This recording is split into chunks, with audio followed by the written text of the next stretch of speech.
तो कहीं ना कहीं हमको कमी दिखती थी कि उस तरीके का बच्चे जो हम लोग जिस लेवल का ढूंढ रहे हैं, चाहे जिस लेवल में मेरा एजुकेशन हुआ है, कहीं ना कहीं पीरो के बच्चे को उस तरीके से नहीं ट्रांसपोर्ट सुविधाएं रहेंगी। यानी कहने का मतलब है कि हम लोग अपने बच्चे को, जो भी हमारे बच्चे, उसको पेरेंट्स ट्रैक करना चाहिए। पीरो शहर में सर बहुत सारे स्कूल हैं, कंपटीशन का ज़माना है, क्या अलग करेंगे पीरो शहर में कि आप? ये हमारे यहाँ हजारीबाग और पटना से आ रहे हैं। हजारीबाग में आप एनटीटी का सेंटर है, वहाँ से आ रहे हैं। उसके बाद डीएलएड, बीएड, एमएड, उस तरीके की कम एक्सपीरियंस डॉक्टर और कम एक्सपीरियंस टीचर, ये बहुत हमारे स्थिति को, परिस्थिति को वो क्या करते, स्मार्ट क्लास हर बच्चे हर क्लास को दे रहे हैं, ताकि विजुअली वो देख के और वो अपने सीख सके। कम समय में वो सारी चीज़ में करूँ, या संस्कृत में करूँ या इंग्लिश में करूँ, तो उस तरीके का हम लोग फोनिक्स का टीचर रखेंगे और प्रोनाउंसिएशन बच्चे को क्लियर। एनसीसी ट्रेनिंग को लेके आ रहे हैं। अच्छा, एनसीसी का भी ट्रेनिंग यहाँ पर देंगे? हाँ, हम लोग यहाँ पे ग्राउंड इस तरीके से आप देख रहे हैं कि चीज को, अब अपने बच्चे को ये गाइडलाइन नहीं करेंगे कि आप जाइए और स्टेज पे 2 शब्द बोलिए, लोगों के सामने कुछ अपनी बात को रखिए, तब तक पढ़ना भी चलते हैं। हाँ, पटना में आईआईटी लेवल का हमारा इंस्टीट्यूशन चल रहा है, एसआर ग्लोबल के नाम से, द वाइब्रेंट क्लासेज के नाम से वो सारी संस्थान रन कर रही है। और मैं गारंटी नहीं, वादा देता हूँ कि जो भी बच्चे का एडमिशन होगा वो आपको कुछ समय के बाद उनका बेनिफिट दिखने। नमस्कार दोस्तों, मैं अमित कुमार सिंह और इस वक्त पीरो शहर में है। पीरो शहर में एक नई जो है, आपके शहर में एक इंग्लिश मीडियम स्कूल का जो है आज जो है शुभारंभ हुआ है, शुभ उद्घाटन हुआ है। वैसे में इस स्कूल का नाम है, देख सकते हैं बैनर भी है पीछे, जेएनएस इंटरनेशनल स्कूल पीरो भोजपुर, जो कि स्टार्टिंग है nursery, LKG, UKG and 1 to 8 तक है। और आपको बता देना चाहते हैं इस स्कूल के डायरेक्टर सर हमारे साथ बात करेंगे। और पीरो से पूर्व में इनका जो है इंस्टीट्यूट पटना शहर में चलता है और पटना शहर में अच्छे तरीके से छात्रों को शिक्षा देने का काम करते हैं। तो सर से बात करेंगे आज, क्या कह रहे हैं नई स्कूल का जो है पीरो शहर में ओपनिंग करके। सर स्वागत है आपका। सबसे पहले मैं तमाम मीडिया कर्मी, यूट्यूबर जो भी हैं, मैं उनको सबको धन्यवाद कि अपना कीमती समय निकालकर हमारे संस्थान जेएनएस इंटरनेशनल स्कूल में आए। मैं उनको तहे दिल से धन्यवाद करता हूँ। सबसे पहले सर इंट्रोडक्शन अपना। मैं Ravi Roshan Kumar, director of JNS international school. हम लोगों ने इस संस्था की न्यू इसलिए रखी, मैंने आया और काफ़ी दिनों से हम लोग एजुकेशन में हैं, 11-12 सालों से एजुकेशन में हैं। और मैं आता जाता था यहाँ पे पीरो में, तो काफ़ी मैं देखता था, बच्चों से मिलता था, तो कहीं ना कहीं हमको कमी दिखती थी कि उस तरीके का बच्चे जो हम लोग जिस लेवल का ढूंढ रहे हैं, चाहे जिस लेवल में मेरा एजुकेशन हुआ है, कहीं ना कहीं पीरो के बच्चे को उस तरीके से नहीं मिल रहा है। मेरा प्लानिंग 20 से ही यहाँ पे था कि हमको एक नया स्कूल की ओपनिंग करनी है। वैसे मौके की तलाश थी और काफ़ी टाइम मैंने यहाँ पे पीरो मार्केट को सर्च किया, और सर्च करने के बाद पता चला कि नहीं, हमको एक अपने क्षेत्र में, अपने माटी, अपने गांव में, अपने मोहल्ले में, अपने कस्बे में एक स्कूल की बहुत ज़रूरत है, जो मेरे अकॉर्डिंग होनी चाहिए थी।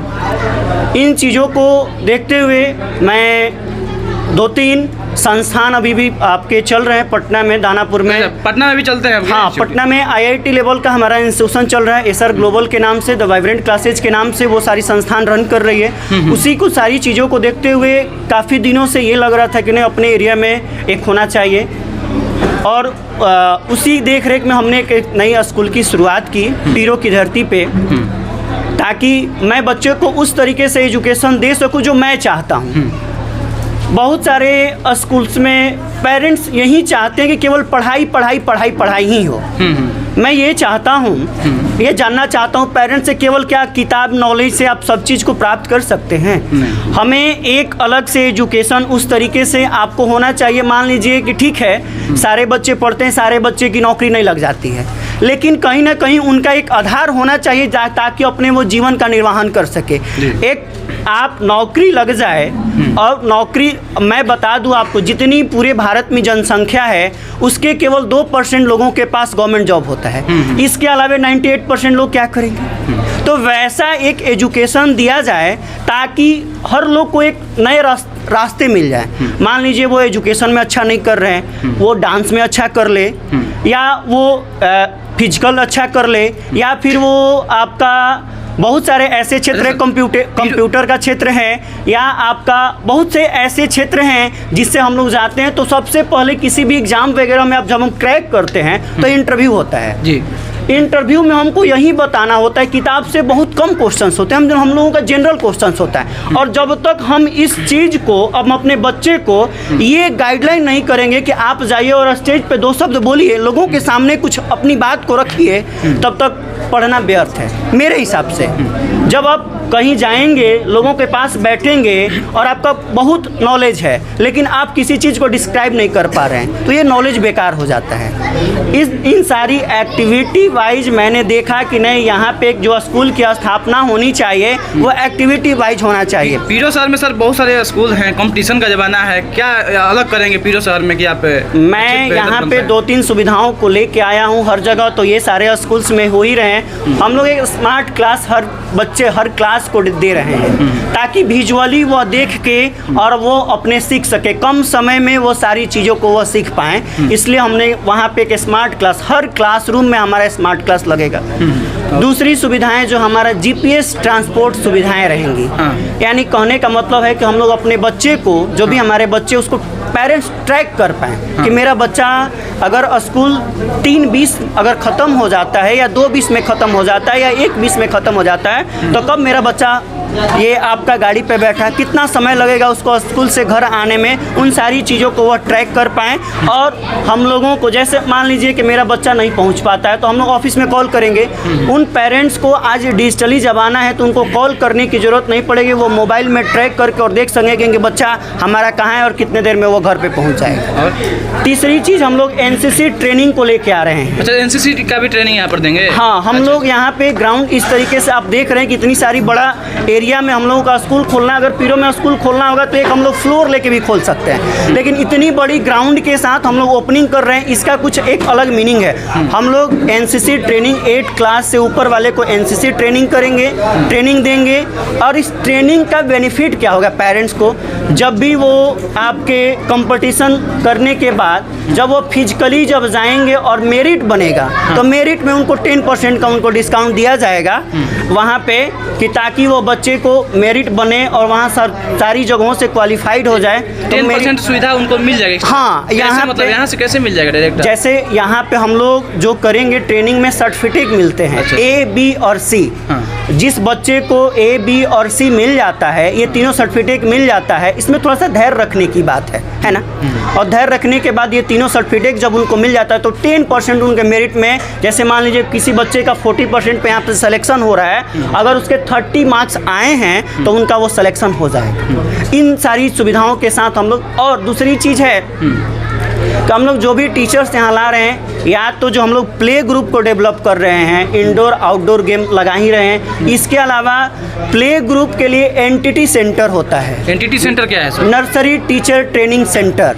वहाँ से हम लोग उस तरीके का हाईली क्वालिफाइड टीचर्स को ला रहे हैं और अपने यहाँ पे रहने का सुविधा देंगे, और उसके बाद वो लोग क्या करेंगे, यहाँ पे वो पढ़ाने का कार्य करेंगे। कहाँ से फैकल्टी रहेंगे सर? ये हमारे यहाँ हजारीबाग और पटना से आ रहे हैं। हजारीबाग में आप एनटीटी का सेंटर है, वहाँ से आ रहे हैं। उसके बाद डीएलएड, बीएड, एमएड, उस तरीके का। और जो एक्सपीरियंस टीचर है, मैंने ये भी देखा, यहाँ पे बोलना तो नहीं चाहिए कि वैसे लोगों को वहाँ पे एज ए टीचर रख दिया जाता है जो 11-12 कर ले, उसके बाद एज ए टीचर्स आ जाते हैं। मैं ये नहीं चाहता हूँ कि बच्चे को एजुकेशन के साथ खिलवाड़ किया जाए।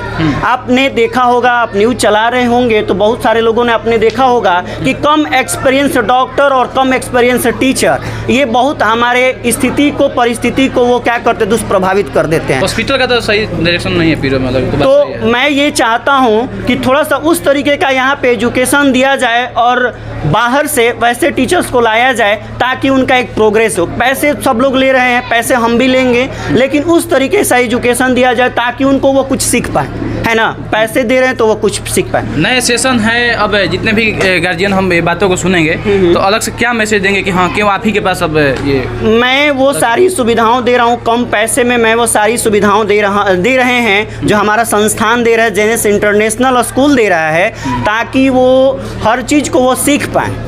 हाँ, अगर वो नहीं सीखते हैं तो पैसे बेकार हो जाते हैं। तो मैं वो ये बताऊँगा कि वो हम लोग जो एजुकेशन देंगे वो एकदम वेल एजुकेटेड लोगों के साथ मैं यहाँ पे एजुकेशन देने का काम करूँगा। और तीसरी चीज़ है कि यहाँ पे हम लोग फोनिक्स का ये प्रोनाउंसिएशन, जैसे मैं कोई भी वर्ड्स का प्रोनाउंसिएशन जो करता हूँ, हिंदी में करूँ या संस्कृत में करूँ या इंग्लिश में करूँ, तो उस तरीके का हम लोग फोनिक्स का टीचर रखेंगे और प्रोनाउंसिएशन बच्चे को क्लियर होना चाहिए। मैं देखता हूँ, मैं इतने सालों से पढ़ा रहा हूँ, मैं क्या बोलूँ 6, 7, 8, 9, 10th के लोगों को भी मैंने पढ़ाया। CBSE बच्चे को हिंदी लिखने नहीं आता है, ये केवल इंग्लिश लिखना ही बहुत बहादुरी नहीं, संस्कृत का एक शब्द बोलने नहीं आता है। मैं ये चाहता हूँ कि मेरे स्कूल में ये सारी सुविधाएं मिलेगा, उनका फोनिक्स जो वर्ड होता है, प्रोनाउंसिएशन है वो क्लियरली हो, संस्कृत के जो शब्द है वो क्लियर बोल पाएँ, और जो हिंदी के शब्द हैं वो हर चीज़ को अच्छे से बोल पाएँ। एडमिशन सर, एडमिशन कब से स्टार्ट? एडमिशन हमारे यहाँ चालू है, 22 तारीख से लोग मार्केट में हमारी मार्केटिंग टीम लगी हुई है, एडमिशन हो भी रहे हैं, काफ़ी एडमिशन हो भी गए हैं, और 31 मार्च तक हमारे यहाँ फ्री एडमिशन्स हैं। फ्री एडमिशन 31 मार्च तक? हाँ, 31 मार्च तक हमारे यहाँ फ्री एडमिशन्स हैं। हाँ। और इसमें कोई भी पेरेंट्स अपने आके, हमारे यहाँ पे सिस्टम लगा हुआ है, मॉर्निंग में आपका 9 बजे से लेके इवनिंग में 4 बजे तक हमारे यहाँ ऑफिस में लोग रहेंगे, कोई भी पेरेंट्स अपना आके और आप एडमिशन करा सकते। फी क्या रहेगा? Fee structure? फी स्ट्रक्चर बहुत नॉर्मली है, जो पीरो में जो हम देख रहे हैं, पीरो के जो लोग वहाँ पे जो भी यहाँ पे स्कूल्स हैं जो ले रहे हैं, मैं भी वहीं फ़ी ले रहा हूँ, है ना। बस वहाँ पे सिस्टम को हम लोग डेवलप कर रहे हैं कि उस तरीके का सिस्टम होना चाहिए ताकि वेल एजुकेशन यहाँ के बच्चों को मिल सके। मैं इसी चीज़ पे फोकस करूँगा कि बच्चे को एक वेल एजुकेशन मिल सके और वो अपने शांतिपूर्वक यहाँ पे आएँ। और मैं शहर से थोड़ा सा ये रोड से दूर मैंने इस संस्थान की ओपनिंग की है ताकि वहाँ पे उस तरीके का साउंड वगैरह नहीं आए, और इन्वायरमेंट भी उस तरीके का यहाँ पे डेवलप किया जाएगा ताकि बच्चे लगेंगे कि नहीं मैं सही में वह स्कूल में आया हूँ। ठीक बगल में ब्रह्मश्री शाहजहां संस्कृत कॉलेज भी है। हाँ, बस जो कॉलेज है, कॉलेज में भी काफ़ी अच्छे लोग हैं, काफ़ी अच्छे टीचर्स हैं। मैं उनसे मिला और काफ़ी मिलने के बाद बहुत अच्छा लगा।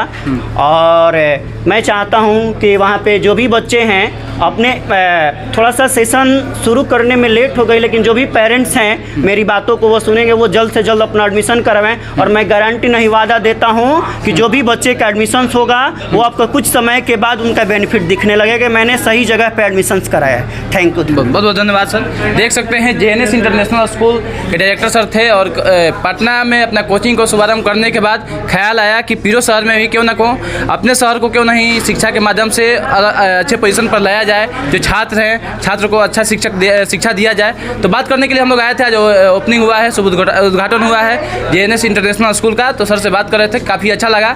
आप लोग भी JNS इंटरनेशनल स्कूल में आ सकते हैं, विजिट कर सकते हैं, कैसा जो है माहौल कैसा है, शिक्षक कैसे हैं, पढ़ाई कैसा होता है और पढ़ाई कैसा होगा। 31 मार्च तक एग्जाम जो है यहाँ पर जो है जितने भी एडमिशन होगा छात्रों को फ्री होगा। तो आप लोग विजिट कर सकते हैं JNS इंटरनेशनल स्कूल में। इस तरह से आप लोग देखते रहिए परसुमित लाइव न्यूज। मैं रिपोर्टर अमित कुमार सिंह के साथ। Thank you. जय हिंद।